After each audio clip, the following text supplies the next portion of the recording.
Hi everybody, I hope you're doing great. My name is Cassia, host of Talk of Grace podcast. Before I continue, I just want to say thank you. Thank you to you all. Thank you for your endless support. Thank you for being there, for encouraging me. Thank you for supporting me. And thank you for subscribing, for sharing, for viewing, and for commenting and for watching. I don't take that for granted. Thank you so much, and God bless you. So keep sharing, keep subscribing, and I believe it will be great. So real quick, I just want to talk to you about letting go. I know sometimes it's not easy to let go. It can be of maybe your heart, maybe they broke up with you for no reason, and then you found it hard to forgive or to let go or to forget. And I want to talk about letting go, finding freedom in release, in letting go. And if you want, you can just read the book of Matthew 11:28-30. Read that, and I believe is going to bless you. Today we are going to talk about something that's essential, not only for our physical nourishment, if I can say that, but also for spiritual growth and freedom. And it's letting go. Jesus invites us to come to him and to lay down our burdens and to find rest. But often we struggle to let go of the things that weigh us down.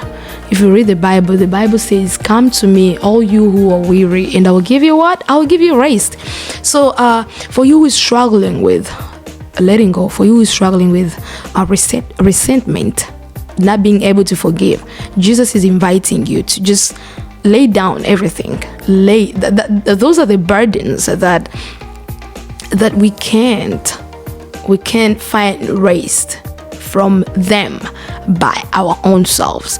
But when we involve God in it, trust me, he will give you rest and you will feel okay. So the weight of holding on, we all have things that we hold on to. It can be resentment, it can be anger, it can be fear, it can be guilt, it can be hearts, anxiety, heartbreaks, deception, regrets, and etc. The list goes on and on. But if you read the book of Hebrews 12:1-2, I'll put down what it says. You will hear what Hebrews says. And all these things makes it difficult to move forward when you have all these things within you. When you hold on to these things, fear, regret, anxiety, heartbreaks, whatever you want to call it, these things makes your life difficult to even see the purpose of God, to even see the goodness of God, to even see the plans that God has for you. You know what I mean? To even move forward with your life. You know what I mean? So they can also distract us from our relationship with God and from the present moment.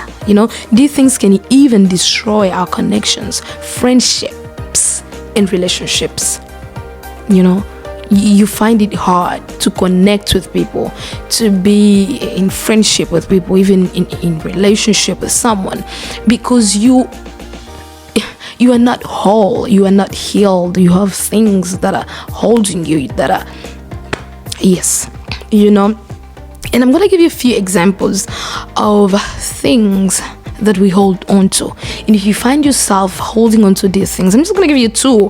I don't have much of them. I'm just going to give you two of them. And if you find yourself holding on to these things, try your best to let them go. It's not going to be for the sake of those people, but it's going to be for the sake of you, for your own good. You know what I mean? So number one, a lot of people are holding on to guilt. Many live a life burdened by guilt. They allow guilt to control them so that their past controls their future. God has given us the opportunity for a fresh start. You do not need to live in guilt. Whatever happened to you is not your fault. Let it go and start to live in the freedom of Jesus Christ. Jesus has already given us that freedom. When he died at the cross, he said it is finished. No more guilt. No more sickness. No more of that. It is finished. But because of us being, I don't know, we are so attached to guilt, we don't see anything good. We don't see like we can produce something good because we are holding on to that. Whatever happened to you is not your fault. Why are you guilt? Why are you feeling guilty? It wasn't your fault. You don't have to let that control you. See how you're living unhappily because you have left guilt control you. You don't see anything good in the present moment because you have held on to that. And number two, a lot of people are holding on to resentment and anger. Resentment is like not being able to forgive. People wronged you 10 years ago, but up to now you still hold on to that. You're like, I cannot forgive them. I can't, no matter what I can. Yes, I understand. It was so painful. They did wrong to you. You did not deserve that. But there's a moment whereby you have to let it go for your own good, for your own sake, for your own good. You're not doing this for them, but you're doing this for you, for your own well-being. Yeah. Thank you so much.